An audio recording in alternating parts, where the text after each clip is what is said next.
Muling pinawi ng Department of Agriculture ang mga pangamba ng pagtaas ng presyo ng baboy sa Burr months dahil sa African swine fever.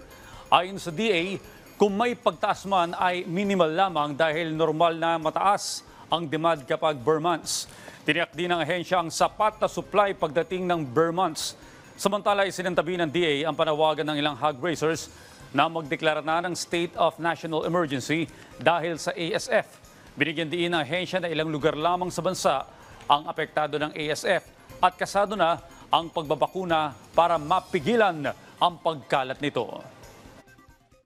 Hindi naman buong bansa yung merong but the secretary will check on the merits. Bakuna na 350 million is for controlled vaccination. Ang number of doses nun ay 650,000. So, of course, hindi yun, para lang yun dito sa stage na ito ng vaccination procedure natin.